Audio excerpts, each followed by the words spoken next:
بسم اللہ الرحمن الرحیم. Welcome to Pacific group of colleges Multan campus. اسلامیات اختیاری کے 5ویں لیکچر کے ساتھ آپ کی خدمت میں حاضر ہوں، اور آج ہم اسلامی تہذیب کے عناصر کے حوالے سے گفتگو کریں گے. ذہن میں رکھیے گا کہ اسلامی تہذیب کے عناصر لانگ کویسچن کی صورت میں امتحانی نقطہ نظر سے نہایت اہمیت کا حامل سوال ہے، اور اس سوال میں سے متعدد شارٹ کویسچنز امتحان میں پوچھے جاتے ہیں، اور اسی سوال میں سے ایم سی کیوز بھی پیپر میں دیے جاتے ہیں. تو اس کی اہمیت زیادہ ہے. یہ سوال اچھے طریقے سے تیار کیا جائے تو متعدد M C Qs short question اور اس کا لانگ کویسچن امتحان میں اچھے مارکس دے سکتا ہے. تو چلیے اپنے موضوع کا آغاز کرتے ہیں کہ اسلامی تہذیب کے عناصر کون کون سے ہیں. اسلامی تہذیب کے عناصر سے مراد وہ بنیادیں ہیں جن پر اسلام کی عمارت کھڑی ہوئی ہے، اور اسلام کی عمارت 5 چیزوں کے اوپر کھڑی ہوئی ہے جنہیں ارکان اسلام یا اسلامی تہذیب کے عناصر کہا جاتا ہے. ارکان رکن کی جمع ہے، اور رکن ستون کو کہتے ہیں، پلر کو. یعنی اسلام کی پوری عمارت 5 ستونوں کے اوپر استوار ہے، جس میں سے درمیان والا جو ستون ہے وہ توحید و رسالت کا ہے یا کلمہ شہادت کا ہے، اور اس کے 4 اطراف میں نماز، روزہ، زکوٰۃ اور حج ہیں.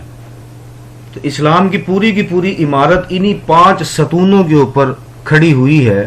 اور ارکان اسلام کے حوالے سے نبی کریم صلی اللہ علیہ وآلہ وسلم نے ارشاد فرمایا کہ بنی الاسلام علی 5، کہ اسلام کی بنیاد 5 چیزوں پر ہے: شہادت اللہ الہ الا اللہ وان محمدا عبدہ ورسولہ واقام الصلاۃ وایتاء الزکاۃ والحج وصوم رمضان. کہ اسلام کی بنیاد 5 چیزوں پر ہے: اس بات کی گواہی دینا کہ اللہ کے سوا کوئی عبادت کے لائق نہیں، اور حضرت محمد صلی اللہ علیہ وآلہ وسلم اس کے بندے اور رسول ہیں، نماز قائم کرنا، زکوٰۃ ادا کرنا، حج کرنا اور رمضان کے روزے رکھنا. تو اس حدیث میں نبی کریم صلی اللہ علیہ وآلہ وسلم نے 5 چیزوں کو اسلام کی بنیاد قرار دیا، جس میں سے سب سے پہلا کلمہ شہادت ہے. یعنی اللہ تبارک و تعالی کے سوا کوئی عبادت کے لائق نہیں، اور حضرت محمد صلی اللہ علیہ وآلہ وسلم اللہ کی رسول ہیں. نماز قائم کرنا، زکوٰۃ دینا،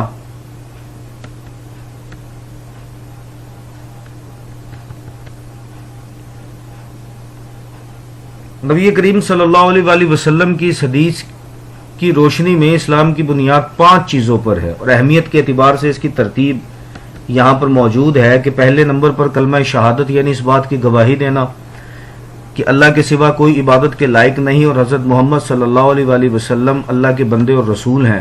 نماز قائم کرنا، روزہ رکھنا، زکوٰۃ ادا کرنا اور حج کرنا. آئیے ان اسلامی تہذیب کے عناصر یعنی ارکان اسلام کی وضاحت کی طرف چلتے ہیں. تو سب سے پہلا ہے کلمہ شہادت. سب سے پہلا رکن ہے، ایم سی کیوز آتا ہے پیپر کے اندر کے اسلام کے اراکین 5 میں سے سب سے پہلا رکن کون سا ہے؟ تو کلمہ شہادت سب سے پہلا رکن ہے. اور کلمہ شہادت کو 2 حصوں میں تقسیم کیا جاتا ہے. یہ بھی ایم سی کیوز پیپر میں آ چکا ہے، اور شارٹ کویسچن بھی پیپر میں آ چکا ہے. تو کلمہ شہادت کا جو پہلا حصہ ہے وہ ہے توحید کی گواہی. یعنی اللہ تبارک و تعالیٰ کو اس کی ذات، صفات اور صفات کے تقاضوں میں ایک واحد اور یکتا تسلیم کرنا توحید کہلاتا ہے، جس کے حوالے سے اللہ نے قرآن کریم میں ارشاد فرمایا وَإِلَٰهُكُمْ إِلَٰهٌ وَاحِدٌ، کہ تمہارا معبود ایک معبود ہے. تو اس بات کی گواہی دینا کہ اللہ تبارک و تعالیٰ کے سوا کوئی عبادت کے لائق نہیں، یہی توحید کی گواہی ہے. اور دوسرے نمبر پر ہے رسالت کی گواہی. رسالت کا لفظ رسول سے نکلا ہے، اور رسول کا لفظ رسول سے نکلا ہے، اور ان سب کے لغوی معنی ہے پیغام پہنچانے والا. اور رسول سے مراد وہ چنیدہ اور خاص لوگ ہیں جنہیں اللہ تبارک و تعالیٰ نے لوگوں کی ہدایت کے لیے دنیا میں مبعوث فرمایا. تو نبی کریم صلی اللہ علیہ وآلہ وسلم اسی سلسلے کی آخری کڑی ہیں. نبی کریم صلی اللہ علیہ وآلہ وسلم خاتم النبیین ہیں کہ ان کے بعد کوئی رسول اور نبی نہیں آئے گا، اللہ تبارک و تعالیٰ نے دین اسلام کو بھی مکمل کر دیا، تو نبی کریم صلی اللہ علیہ وآلہ وسلم کی رسالت کی گواہی دینا یہ کلمہ شہادت کا دوسرا حصہ ہے۔ اب ان دونوں باتوں کی گواہی دیے بغیر کوئی بھی شخص مسلمان نہیں ہو سکتا۔ بظاہر توحید و رسالت دو باتیں ہیں اور اصل میں دونوں ایک ہی حقیقت کے دو پہلو ہیں۔ اللہ تعالیٰ پر ایمان لائے بغیر کوئی شخص نہ رسول کو مان سکتا ہے اور نہ رسول کو تسلیم کیے بغیر اللہ کو پہچان سکتا ہے۔ تو یہ دونوں چیزیں لازم و ملزوم ہیں اور اسلام کے دائرہ کار میں داخل ہونے کے لیے دونوں ضروری ہیں۔ دوسرے نمبر پر ہے نماز۔ نماز فارسی زبان کا لفظ ہے اور عربی زبان میں اسے صلاۃ کہا جاتا ہے، جس کے لغوی معنی ہے دعا کرنا۔ یہ ایم سی کیوز پیپر میں بارہا پوچھا جا چکا ہے۔ اور اصطلاحی مفہوم کی اگر بات کریں تو نماز اس مخصوص عبادت کا نام ہے جو مخصوص اوقات میں مخصوص انداز میں اللہ تبارک و تعالیٰ کے حضور سجدہ ریزی کی جاتی ہے، تو اسے نماز کہا جاتا ہے۔ اور نماز معراج کی رات جب رسول مکرم صلی اللہ علیہ وآلہ وسلم معراج پر تشریف لے گئے اس وقت فرض ہوئی۔ ابتداً 50 نمازیں فرض ہوئیں، پھر چوتھے آسمان پر جب 50 نمازوں کا تحفہ لے کر حضور اکرم صلی اللہ علیہ وسلم حضرت موسیٰ علیہ السلام سے ملے تو موسیٰ علیہ السلام نے عرض کی کہ یا رسول اللہ صلی اللہ علیہ وآلہ وسلم، آپ کی امت اتنی طاقت نہیں رکھتی کہ یہ 50 نمازیں پڑھ سکے، آپ اس میں سے کچھ کم کروا لیں۔ تو نبی کریم صلی اللہ علیہ وسلم واپس تشریف لے گئے تو 5 نمازیں کم کر دی گئیں، پھر واپس آئے تو پھر وہی عرض کرنے لگے کہ اور کم کروا لیں، پھر واپس تشریف لے کے گئے رسول اللہ صلی اللہ علیہ وآلہ وسلم تو 5 مزید کم کر دی گئیں، تو 5 کم کرتے کرتے کرتے کرتے 5 نمازیں رہ گئیں۔ تو جب 5 نمازیں لے کر حضرت موسیٰ علیہ السلام کے پاس آئے، ان سے دوبارہ ملے تو انہوں نے کہا کہ یا رسول اللہ صلی اللہ علیہ وسلم اس میں سے بھی کم کروا لیں۔ تو نبی کریم صلی اللہ علیہ وسلم نے ارشاد فرمایا کہ مجھے بار بار اللہ کے پاس جانے میں حیا آتی ہے۔ تو یہ وہ 5 نمازیں ہیں جو اللہ تبارک و تعالیٰ نے رسول مکرم صلی اللہ علیہ وآلہ وسلم کو تحفۃً عطا فرمائی، جو امت پر فرض ہیں۔ ہر عاقل و بالغ مسلمان مرد اور عورت پر جس کی عمر 7 سال ہو جائے نماز فرض کی گئی ہے، اور والدین کو حکم دیا گیا کہ اگر ان کی اولاد نماز نہ پڑھے اور ان کی عمر 10 سال ہو جائے تو انہیں مار کر نماز پڑھائی جائے۔ نماز کے تفصیلی احکامات 2 ہجری میں نازل ہوئے، یہ بھی ایم سی کیوز پیپر میں پوچھا جاتا ہے، تو یہ اپنے پاس نوٹ ڈاؤن کرتے رہیں کہ جو ایم سی کیوز اور شارٹ کویشچن کی صورت میں اس تفصیلی سوال میں سے پوچھا جاتا ہے تو وہ آپ لیکچر کے دوران ہی یاد کر لیں۔ تو نماز کے تفصیلی احکامات 2 ہجری کے اندر فرض ہوئے۔ نماز کی اہمیت کی اگر بات کریں تو قرآن کریم میں اللہ تبارک و تعالیٰ نے کم و بیش 723 مقامات پر نماز کا ڈائریکٹ اور انڈائریکٹ ذکر کیا۔ اللہ تبارک و تعالیٰ نے قرآن کریم میں ارشاد فرمایا وَأَقِیمُوا الصَّلَاةَ، نماز قائم کرو، وَآتُوا الزَّکَاةَ، اور زکات دو۔ ایک اور جگہ پر فرمایا وَارْکَعُوا مَعَ الرَّاکِعِینَ، کہ رکوع کرنے والوں کے ساتھ رکوع کرو۔ قرآن کریم میں اللہ تبارک و تعالیٰ نے نماز کی اہمیت کے حوالے سے ایک اور جگہ ارشاد فرمایا کہ ان الصلاۃ تنہی عن الفحشاء والمنکر، کہ بے شک نماز برائی اور بے حیائی سے منع کرتی ہے۔ اور حضور اکرم صلی اللہ علیہ وآلہ وسلم کی متعدد احادیث میں نبی کریم صلی اللہ علیہ وآلہ وسلم نے نماز کی اہمیت کا ذکر کیا۔ ارشاد فرمایا کہ دین کی اصل بنیاد اللہ و رسول کے سامنے سر تسلیم خم کر دینا اور اس کی عمارت کا ستون نماز ہے۔ ایک اور حدیث میں حضور اکرم صلی اللہ علیہ وسلم نے ارشاد فرمایا اولا سئیل من الصلاۃ، کہ بروز قیامت سب سے پہلے نماز کے بارے میں پوچھا جائے گا۔ اسی طرح حضور اکرم صلی اللہ علیہ وآلہ وسلم نے ایک اور حدیث میں ارشاد فرمایا کہ مسلمان اور کافر کے درمیان فرق کرنے والی جو چیز ہے وہ نماز ہے۔ تو نماز ہر مسلمان مرد اور عورت پر جس کی عمر 7 برس ہو جائے اس پر 5 وقت کی فرض کی گئی ہے۔ دوسرے نمبر پر جو اسلام کا رکن ہے وہ ہم نے دیکھا۔ پھر اس کے بعد جو اگلا رکن ہے اسلام کا، جو اسلامی تہذیب کے عناصر میں شامل ہے، وہ ہے روزہ۔ روزہ بھی فارسی زبان کا لفظ ہے اور اس کے لغوی معنی ہے جلا ہوا، اور اس کے لغوی معنی روزہ کے فارسی زبان میں اس لیے ہیں کہ رمضان کے روزے گرمیوں میں فرض ہوئے تھے۔ 2 ہجری میں رمضان کہ روزے فرض ہوئے. عربی زبان میں روزے کو صوم کہا جاتا ہے، روزے دار کو صائم کہا جاتا ہے، اور رمضان کے مہینے کو ماہ سیام کہا جاتا ہے. ہر عاقل و بالغ مسلمان مرد اور عورت پر جس کی عمر 12 سال ہو جائے اس پر رمضان کے روزے فرض ہیں. نماز کے حوالے سے بھی میں ذکر کر رہا تھا، وہ ہر روز کرنے کا عمل ہے 5 مرتبہ. روزہ پورے سال میں 30 دن یا 29 دن رکھنا فرض ہے.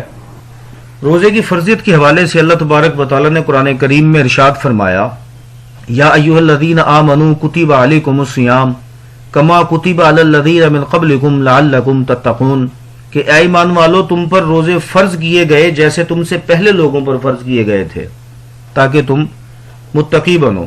حضور اکرم صلی اللہ علیہ وآلہ وسلم کی حدیث ہے کہ روزہ ڈھال ہے. روزہ ایک باطنی عبادت ہے. ہمارے بتائے بغیر کسی کو پتہ نہیں چل سکتا کہ ہمارا روزہ ہے، اور باطنی عبادت کو اللہ تبارک و تعالیٰ بہت زیادہ پسند فرماتا ہے. روزے کے مقاصد کی اگر بات کریں، یہ بھی شارٹ کویسچن پیپر میں بارہا پوچھا جاتا ہے. میں نے بھی آیت تلاوت کی، اس میں جو روزے کا اہم ترین مقصد ہے وہ حصول تقوی ہے، کہ تم پر روزے اس لیے فرض کیے گئے تاکہ تم متقی بنو، تاکہ تم پرہیزگار بنو. اور دوسرا مقصد روزے کا ہے ضبط نفس، یعنی قوت برداشت کے اندر اضافہ کرنا. وہ چیزیں جو اللہ تبارک و تعالیٰ نے حلال اور طیب پیدا کی، روزہ دار اللہ تبارک و تعالیٰ کی رضا اور خوشنودی حاصل کرنے کے لیے انہیں اپنے اوپر روک لیتا ہے. اسے پیاس لگتی ہے لیکن وہ پانی نہیں پیتا، اسے بھوک لگتی ہے وہ کھانا نہیں کھاتا. تو یہ اللہ تبارک و تعالیٰ کو راضی کرنے کے لیے وہ حلال کی ہوئی چیزوں سے اپنے آپ کو باز رکھتا ہے. اسی وجہ سے روزے کی اہمیت اور فضیلت بہت زیادہ ہے. چوتھے نمبر پر جو اسلام کا رکن ہے وہ ہے زکوٰۃ. زکوٰۃ عربی زبان کا لفظ ہے اور اس کے لغوی معنی ہے بڑھنا، نشو و نما پانا، پاک کرنا. یہ بھی ایم سی کیوز پیپر میں بارہا پوچھا جاتا ہے کہ زکوٰۃ کے لغوی معنی لکھیے. تو زکوٰۃ کے لغوی معنی ہے پاک کرنا، بڑھنا، نشو و نما پانا. اور شرعی اصطلاح میں زکوٰۃ سے مراد وہ مالی فریضہ ہے جو اللہ تبارک و تعالیٰ نے مالداروں کے اوپر فرض کیا اور مخصوص طریقے سے 1 سال کے گزرنے کے بعد وہ غریبوں میں تقسیم کیا جاتا ہے. اسے زکوٰۃ کہا جاتا ہے. زکوٰۃ بھی روزے کی طرح 2 ہجری میں فرض ہوئی. اسلامی معاشی نظام میں زکوٰۃ کو ریڑھ کی ہڈی کی حیثیت حاصل ہے. پورا کا پورا جو اسلامی معاشی نظام ہے وہ زکوٰۃ کے اوپر انحصار کیے ہوئے ہے، صدقات کے اوپر انحصار کیے ہوئے ہے. اب آپ زکوٰۃ کا کانسیپٹ دیکھیے کہ قرآن کریم میں اللہ تبارک و تعالیٰ نے ارشاد فرمایا، وَأَقِیمُوا الصَّلَاةَ وَآتُوا الزَّکَاۃَ، نماز قائم کرو اور زکوٰۃ دو. وَالَّذِینَ هُمْ لِلزَّکَاةِ فَاعِلُونَ، سورہ مومنون میں اللہ نے ارشاد فرمایا کہ وہی لوگ ہیں جو زکوٰۃ دینے والے ہیں. اب زکوٰۃ اور مال کے حوالے سے اللہ تبارک و تعالیٰ نے قرآن کریم میں ارشاد فرمایا، وَاللَّهُ فَضَّلَ بَعْضَکُمْ عَلَىٰ بَعْضٍ فِي الرِّزْقِ، کہ اللہ نے رزق کے معاملے میں تم میں سے بعض کو بعض پر فضیلت عطا کی. اللہ تبارک و تعالیٰ نے بعض لوگوں کو زیادہ مال دیا، بعض لوگوں کو کم مال دیا. جن کو زیادہ مال دیا ان کے اوپر یہ فرض کیا گیا کہ وہ 1 سال کے گزرنے کے بعد، یہ زکوٰۃ کی شرط ہے سال کا گزر جانا، نصاب کا مکمل ہو جانا یہ دوسری شرط ہے.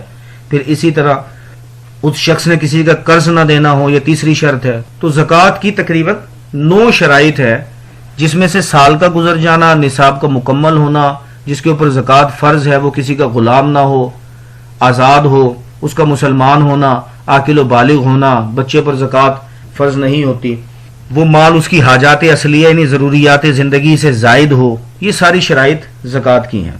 تو ان شرائط کے مکمل ہونے کے بعد جو مالدار ہے اس پر یہ فرض کیا گیا کہ وہ 2.50% یعنی 2.5% اللہ تبارک و تعالیٰ کی راہ میں ان لوگوں کو زکوٰۃ دے جن کا ذکر اللہ تبارک و تعالیٰ نے سورہ توبہ میں کیا ہے، جنہیں مصارفین زکوٰۃ کہتے ہیں. مصارفین زکوٰۃ کا بھی شارٹ کویسچن پیپر میں آتا ہے کہ مصارفین زکوٰۃ میں سے کوئی سے 2 لکھیں. تو مصارفین زکوٰۃ وہ 8 لوگ ہیں جن کو زکوٰۃ دی جاتی ہے: فقیر، مسکین، عاملین زکوٰۃ، مؤلفۃ القلوب، ابن سبیل، مسافر، قرض دار. تو یہ مصارفین زکوٰۃ ہیں. زکوٰۃ کا نصاب کیا ہے، یعنی کس شخص کے اوپر زکوٰۃ فرض ہوتی ہے. کسی کے پاس اگر 7.5 تولے سونا ہو، یہ بھی شارٹ کویسچن پیپر میں آتا ہے، کسی کے پاس 7.5 تولے سونا ہو یا 52.5 تولے چاندی ہو یا ان دونوں کے برابر یا کسی ایک کے برابر یا سونے یا چاندی کے برابر اس کے پاس نقد رقم ہو تو 1 سال اس کے پاس وہ نقد رقم موجود رہے اور اس نے کسی کا قرضہ نہ دینا ہو تو 1 سال کے گزرنے کے بعد وہ اس کی زکوٰۃ ادا کرے گا۔ اسی طرح جانوروں پر بھی زکوٰۃ ہے۔ 40 بکریاں کسی کے پاس ہوں، 30 گائے کسی کے پاس ہو یا 5 اونٹ کسی کے پاس ہوں تو 1 سال کے گزرنے کے بعد وہ 40 بکریوں کی 1 بکری زکوٰۃ دے گا، 30 گائے کی 1 گائے زکوٰۃ دے گا اور 5 اونٹوں پر بھی 1 بکری زکوٰۃ دے گا۔ اسی طرح تجارت کی زکوٰۃ بھی ہے جو 1 سال کے گزرنے کے بعد ادا کی جاتی ہے۔ فصلوں کی زکوٰۃ ہے جسے عشر کہتے ہیں، جس پر سال گزرنا شرط نہیں ہے۔ عشر 10واں حصہ جو بارانی رقبہ ہے اس پر 10% زکوٰۃ ادا کی جاتی ہے، اور جو غیر بارانی رقبہ ہے اس پر 5% زکوٰۃ ادا کی جاتی ہے جسے عشر کہا جاتا ہے۔ حضور اکرم صلی اللہ علیہ وآلہ وسلم کی حدیث ہے اس حوالے سے کہ تمہارے اسلام کی تکمیل یہ ہے کہ تم زکوٰۃ ادا کرو، اور دوسری حدیث میں نبی کریم صلی اللہ علیہ وسلم نے ارشاد فرمایا کہ جو شخص اللہ اور اس کے رسول پر ایمان رکھتا ہو اسے چاہیے کہ وہ اپنے مال کی زکوٰۃ ادا کرے۔ اور جو آخری رکن ہے اسلام کا، اسلامی تہذیب کے عناصر میں آخری جو بات ہے وہ ہے حج۔ حج بھی عربی زبان کا لفظ ہے، اس کے لغوی معنی ہے ارادہ کرنا، زیارت کرنا، اور حج 9 ہجری کے اندر فرض ہوا، اور حج کی اصطلاحی تاریخ کچھ اس طرح ہے کہ خانہ کعبہ کی زیارت کے لیے جانا اور ذی الحجہ کی 9 سے 12 تاریخ تک اللہ تعالیٰ کے احکام کے مطابق مکہ مکرمہ کے آس پاس مخصوص عبادت کرنا حج کہلاتا ہے۔ ہر عاقل و بالغ مسلمان مرد اور عورت پر جو صاحب استطاعت ہو حج فرض ہے۔ صاحب استطاعت اس شخص کو کہتے ہیں کہ جس کی جیب اور جس کی صحت اجازت دے کہ وہ اللہ تبارک و تعالی کے گھر کی طرف سفر کرے، وہ صحت مند رہے اور پیچھے سے اس کا گھر بھی چلتا رہے، اس کے معاشی معاملات بھی ابتر نہ ہوں، تو ایسے شخص کے اوپر حج فرض ہے۔ قرآن کریم میں اللہ تبارک و تعالی نے ارشاد فرمایا وَلِلَّهِ عَلَى النَّاسِ حِجُّ الْبَيْتِ مَنِ اسْتَطَاعَ إِلَيْهِ سَبِيلًا، کہ اور لوگوں پر اس کے گھر کا حج فرض ہے جس کو اس کے راستے کی استطاعت ہو، یعنی جو طاقت رکھتا ہو اس کے راستے میں سفر کرنے کی، اس کے اوپر فرض ہے کہ وہ اللہ کے گھر کی زیارت کرے، اس کا حج کرے۔ حضور اکرم صلی اللہ علیہ وسلم کی حدیث ہے کہ جس شخص کو کسی بیماری یا ضرورت یا ظالم و جابر حکمران نے نہ روکا اور پھر بھی وہ حج نہ کرے تو چاہے وہ یہودی مرے یا نصرانی۔ حج کے کچھ مناسک ہیں۔ سب سے پہلے تو مقام میقات کی اگر بات کر لیں تو مقام میقات اس مقام کو کہتے ہیں کہ جہاں پر احرام باندھا جاتا ہے۔ مرد 2 چادریں زیب تن کرتا ہے، ایک تہبند ہوتا ہے، ایک اوپر چادر ہوتی ہے جسے ہم احرام کہتے ہیں۔ مناسک حج میں یہ بات شامل ہے۔ احرام مقام میقات پر باندھا جاتا ہے، اور پاکستان کا جو مقام میقات ہے کہ پاکستان کے لوگ جب حج کرنے کے لیے جاتے ہیں تو وہ یلم لم کے مقام پر احرام باندھتے ہیں۔ خانہ کعبہ کا طواف کرنا، پھر اسی طرح استلام یعنی حجر اسود کو بوسہ دینا، صفا و مروہ کی سعی کرنا، میدان عرفات میں حج کا خطبہ سننا، مینا کے اندر قیام کرنا، رمی کرنا یعنی شیطان کو کنکریاں مارنا، سر منڈوانا، قربانی کرنا، یہ ساری کی ساری چیزیں مناسک حج میں شامل ہیں۔ اور مناسک حج کا MCQs بھی پیپر میں پوچھا جاتا ہے کہ استلام سے کیا مراد ہے، تو حجر اسود کو بوسہ دینے کو استلام کہتے ہیں۔ اور شارٹ کویسچن بھی پوچھا جاتا ہے کہ مناسک حج میں سے کوئی سے 2 یا 4 مناسک حج تحریر کریں۔ حج دراصل تمام عبادات کا مجموعہ ہے۔ حج اسلام کا صرف ایک مذہبی فریضہ ہی نہیں ہے بلکہ اخلاقی، معاشرتی، اقتصادی، سیاسی و علمی، قومی و ملی، غرض یہ کہ زندگی کے ہر پہلو پر حاوی ہے اور مسلمان کی بین الاقوامی حیثیت کا علم بردار ہے۔ تو مجھے امید ہے کہ آج کا لیکچر آپ کو اچھے طریقے سے سمجھ میں آ گیا ہوگا۔ سوالات ہیں مختصر جو آپ اسائنمنٹ کی صورت میں اپنے پاس کریں گے۔ سب سے پہلا سوال ہے کہ کلمہ شہادت تحریر کریں۔ کلمہ شہادت ہے اشہد ان لا الہ الا اللہ و اشہد ان محمدا عبدہ و رسولہ۔ سوال نمبر 2 ہے کہ توحید و رسالت کا مفہوم بیان کریں۔ سوال نمبر 3 کہ نماز کی اہمیت پر ایک قرآنی آیت ما ترجمہ لکھیں۔ میں پہلے بھی عرض کر چکا سابقہ لیکچرز میں کہ جب بھی اس طرح کا سوال پوچھا جائے تو 1 نمبر قرآنی آیت عربی میں لکھنے کا ہوتا ہے اور 1 نمبر ترجمے کا ہوتا ہے۔ تو اگر آپ صرف ترجمہ لکھیں تو آپ کو 1 نمبر دیا جائے گا۔ واقیموا الصلاۃ، نماز قائم کرو۔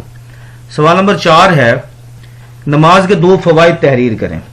نماز کے 2 فوائد میں ایک فائدہ ہے اللہ تبارک و تعالیٰ کی رضا اور خوشنودی یا فضیلت کہہ لیں اسے، ایک یہ ہے، اور دوسرے نمبر پر امیر کی اطاعت، خبر گیری بھی ایک فائدہ اس کا ہو سکتا ہے کہ محلے کی مسجد کے اندر جب بندہ نماز پڑھتا ہے تو آس پڑوس کے اندر جو حالات اور معاملات ہیں وہ اسے آگاہ رہتا ہے۔ نمبر 5 ہے کہ روزے کے لغوی اور اصطلاحی معنی لکھیں۔ نمبر 6، روزے کی فرضیت پر مشتمل ایک قرآنی آیت ما ترجمہ لکھیں۔ قرآنی آیت ہے کہ یا ایھا الذین آمنوا کتب علیکم الصیام، کیا ایمان والو تم پر روزے فرض کیے گئے۔ زکوٰۃ کا نصاب تحریر کریں، 7.5 تولے سونا اور 52.5 تولے چاندی۔ زکوٰۃ کی 2 شرائط تحریر کریں، جس میں نصاب کا مکمل ہونا پہلی شرط اور دوسری شرط ہے سال کا گزر جانا۔ سوال نمبر 9 ہے کہ زکوٰۃ کے لغوی اور اصطلاحی معنی لکھیں، یہ بھی میں آپ کو بتا چکا۔ سوال نمبر 10 ہے کہ حج کا لغوی اور اصطلاحی معنی لکھیں، یہ سوال بھی میں آپ کو کروا چکا۔ حج کے کوئی سے 4 مناسک لکھیں، تو یہ اپنے لیکچر کے اندر میں اس کی بھی وضاحت کر چکا ہوں۔ صاحب استطاعت سے کیا مراد ہے، اگلا سوال ہے۔ تو مجھے امید ہے کہ لیکچر سننے کے بعد آپ ان سوالات کے جوابات اچھے انداز سے دے لیں گے۔ اپنا خیال رکھیے گا۔ اللہ حافظ، السلام علیکم۔